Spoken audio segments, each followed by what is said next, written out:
Hello everyone, कैसे हैं आप सब लोग। आई होप आप सब अच्छे होंगे और आपकी प्रिपरेशन भी आपके आने वाले एग्ज़ाम के लिए अच्छी चल रही होगी। गाइस, आज हम डिस्कस करेंगे कि एनवीएस की जो आंसर की आ गई है उसको आपको कैसे देखना है, क्योंकि उसमें बहुत कन्फ्यूजन है कि उसके आंसर की आपने कैसे चेक करनी है।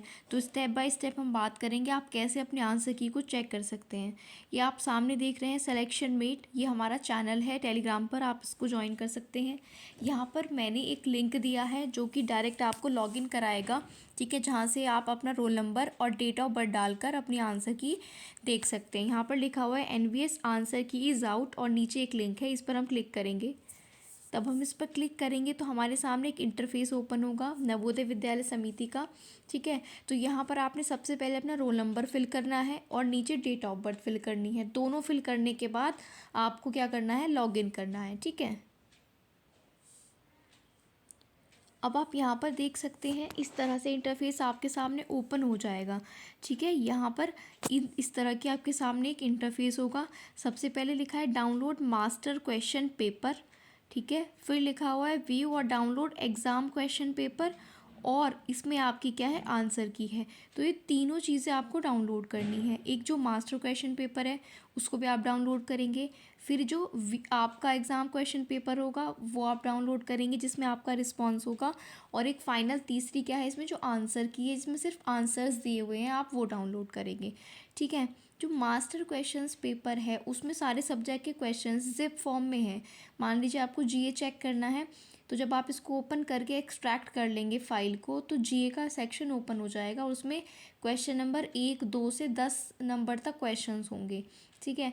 तो उसमें जो क्वेश्चन नंबर 1 होगा तो वो क्वेश्चन आपको देखना है अपनी रिस्पॉन्स की में कौन सा क्वेश्चन है, आपने उसका क्या आंसर दिया है, फिर जो आंसर की है उससे आपको मैच करना है, ठीक है। इतना आई होप आपको क्लियर होगा, ठीक है गाइज। तो तब आप क्या करोगे, यहाँ से जो एक ज़िप फाइल आएगी उसको आपने ओपन करके एक्सट्रैक्ट करना है, क्योंकि वो ज़िप फॉर्म में है, ठीक है। ज़िप फाइल है वो, उसमें जीए का पेपर अलग है, फिर रीजनिंग का अलग है, कंप्यूटर का अलग है, और टीचिंग एप्टीट्यूड अलग है, हिंदी इंग्लिश और मैथ्स और जो भी आपका सब्जेक्ट है वो अलग अलग है। वो तो हो गया मेन क्वेश्चन पेपर। अब उसके बाद जो ये सेकंड है ये आपकी रिस्पॉन्स शीट है। इसका मतलब है कि इसमें क्वेश्चन दिया हुआ है और उसके बाद आपने क्या आंसर दिया है वो दिया हुआ है। बस इतना दिया हुआ है कि क्वेश्चन जो है उसका आपने आंसर क्या दिया है वो दोनों दिया हुआ है, लेकिन जो उसका एक्चुअल आंसर है वो इस आंसर की में है जो ये थर्ड वाली है। समझ रहे हैं आप, ये आपका क्वेश्चन पेपर है और इसमें आपने क्या आंसर दिया है दूसरे में वो लिखा है, लेकिन जो एक्चुअल में आंसर है वो है थर्ड वाली की में। लेकिन आप बोलोगे फिर मास्टर क्वेश्चन पेपर का क्या रोल है।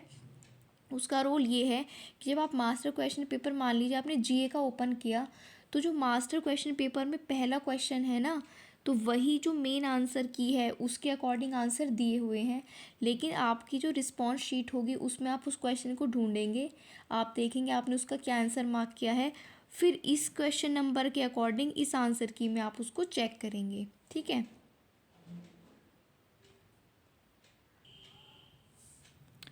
देखिए, अब ये खुल चुकी है रिस्पॉन्स शीट। जो दूसरा वाला लिंक था ये रिस्पॉन्स शीट का था। अब इसमें आपको किस तरह से दिया हुआ है, आपको यहाँ पर क्वेश्चन दिया होगा और आपने उसका क्या आंसर किया है आपको वो यहाँ पर दिया हुआ होगा। मान लीजिए ये क्वेश्चन है और इसका आंसर आपने क्या दिया है, गिवन आंसर गिवन ऑप्शन 1, यानी आपने इसका एक ऑप्शन दिया है। अब ये जो है इसका कोई क्वेश्चन नंबर नहीं दिया।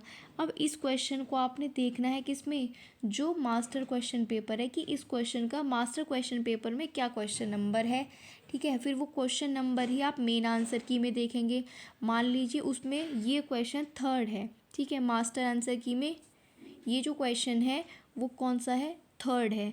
तो थर्ड का आप मेन आंसर की में आंसर देखेंगे, मान लीजिए 1 है और आपने क्या दिया है 1, तो ये आपका सही हो जाएगा। तो आपको इस तरह से करना है। मान लीजिए एक और क्वेश्चन है हमारे पास वर्ल्ड हैप्पीनेस रिपोर्ट वाला। अब इस वर्ल्ड हैप्पीनेस रिपोर्ट वाले को क्वेश्चन को आप मास्टर क्वेश्चन पेपर में निकालेंगे तो आपने देखा कि उसमें ये क्वेश्चन नंबर 5 है। यहाँ पे क्योंकि क्वेश्चन नंबर नहीं डाला हुआ है, ये वाला क्वेश्चन मास्टर क्वेश्चन पेपर में क्वेश्चन नंबर 5 है, तो जो मेन आंसर की है आप उसमें क्वेश्चन नंबर 5 का आंसर देखेंगे। तब आपने देखेंगे कि आपने सही दिया है या नहीं। आपका जो आंसर है वो यहाँ पर गिवन है, जो आपने आंसर दिया है वो यहाँ पर गिवन है। तो इस तरह से आपको देखना है। अगर अब भी आपको कोई डाउट है, कुछ क्लियर नहीं है तो आप कमेंट बॉक्स में पूछ सकते हैं। मास्टर क्वेश्चन पेपर भी डाउनलोड करना है, फिर आपका जो रिस्पॉन्स शीट है जो मैंने इस टाइम खोली हुई है, इससे आपको अपना आंसर पता चलेगा। और जो मेन आंसर की है, थर्ड वाला जो लिंक था उससे वो डायरेक्ट उसमें आंसर दिए हुए हैं, और जो उसमें क्वेश्चन नंबर पड़े हैं वो मास्टर क्वेश्चन पेपर के अकॉर्डिंग पड़े हैं। तो जैसे आप इसमें जो क्वेश्चन देखेंगे उसका क्वेश्चन नंबर देखेंगे मास्टर पेपर से, तब उसका आंसर आप देखेंगे आंसर की से। आई होप आपको ये चीज़ जो है क्लियर हो गई होगी। कोई भी इसके अलावा डाउट है तो आप पूछ सकते हैं कमेंट बॉक्स में, ठीक है, हम आपका डाउट क्लियर कर देंगे। बाकी ये तीनों आपको लिंक खोलने होंगे, और मास्टर क्वेश्चन पेपर भी चाहिए जो ये खुला हुआ है, रिस्पॉन्स शीट भी चाहिए, और थर्ड वाला लिंक जो आंसर जिसमें दिए हुए हैं वो भी आपको चाहिए, तभी आप इसके आंसर की जो है चेक कर सकते हैं नवोदय विद्यालय की। ठीक है गाइस, तो मुझे बस आपको ये बताना था क्योंकि बहुत लोगों को ये कन्फ्यूज़न है कि एनवीएस के आंसर की कैसे चेक करें। तो आई होप आपका कन्फ्यूज़न दूर हो गया होगा। ठीक है, question number master question paper में है, आंसर भी उसी क्वेश्चन नंबर के अकॉर्डिंग दिए हुए हैं। बस यहाँ से आपको अपना क्वेश्चन देखना है कि ये क्वेश्चन मास्टर पेपर में कौन से नंबर पर है, बस उसी नंबर का आंसर आपको देखना है, और आपने क्या दिया है वो आपको देखना है। ठीक है, आप करके देख लीजिए, अब आराम से आपकी आंसर की जो है वो चेक हो जाएगी। ऑल द बेस्ट, अच्छे से चेक करिएगा। ठीक है, अपने मार्क्स, अगर आपके जो भी मार्क्स आते हैं कमेंट में आप ज़रूर लिख सकते हैं उसको, कितने आपके मार्क्स आए हैं। ठीक है, 140 में से कितने क्वेश्चन सही हैं, कितने गलत हैं। तो गाइज़ आज के लिए बस इतना ही। हमारे चैनल पर अगर आप नए हैं तो सब्सक्राइब कर लीजिए और बेल आइकन को भी प्रेस कर लीजिए। Thank you.